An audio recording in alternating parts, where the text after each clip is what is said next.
চটকদার বিজ্ঞাপন দিয়ে গ্রাহক টানতে জুড়ি নেই কোকা কোলার। বিশ্বের নামি দামি সব সেলিব্রিটিরা কারি কারি টাকার বিনিময়ে কোকা কোলার হয়ে প্রচার চালায়। অথচ জনপ্রিয় এই পানীয়তে এবার মিলেছে উচ্চ মাত্রায় রাসায়নিকের উপস্থিতি। এমন খবরে হইচই পড়ে যাওয়ার পর বাজার থেকে প্রত্যাহার করে নেওয়া হচ্ছে কোকা কোলা। এক ধাক্কায় কোকা কোলার এত বিপুল পরিমাণ পণ্য বাজার থেকে তুলে নেওয়ায় বড় ধরনের আর্থিক ক্ষতির মুখে পড়তে পারে প্রতিষ্ঠানটি। সম্প্রতি কোকা কোলায় উচ্চ মাত্রায় ক্লোরেট নামক রাসায়নিকের উপস্থিতি পাওয়া গেছে। এরপরই ইউরোপের কয়েকটি দেশ এই পানীয় বাজার থেকে প্রত্যাহারের ঘোষণা দিয়েছে। কোকা কোলা সোমবার জানায় 2024 সালের নভেম্বর থেকে Belgium, Britain, France, Germany, Luxembourg ও নেদারল্যান্ডসে উচ্চমাত্রার ক্লোরেট ধারণকারী ক্যান ও কাচের বোতলে কোকা কোলা পানীয় বিতরণ করা হয়েছে।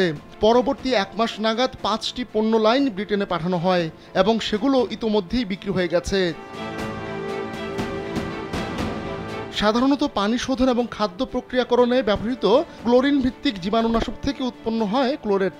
এই রাসায়নিক উচ্চমাত্রায় গ্রহণ করলে শিশু ও অপ্রাপ্ত বয়স্কদের স্বাস্থ্যের জন্য ক্ষতির কারণ হতে পারে। কোকা কোলার আন্তর্জাতিক বোতলজাতকরণ ও বিতরণ কার্যক্রমের বেলজিয়াম শাখা বলছে, ক্লোরেট থাকা পণ্যের মধ্যে রয়েছে কোক, ফ্যান্টা, স্প্রাইট, ট্রপিকো ও মিনিট মেড ব্র্যান্ড। তবে কত সংখ্যক বোতল ও ক্যানজাত কোক, স্প্রাইট এ পর্যন্ত প্রত্যাহার করা হয়েছে তা জানাতে পারেননি কর্মকর্তারা।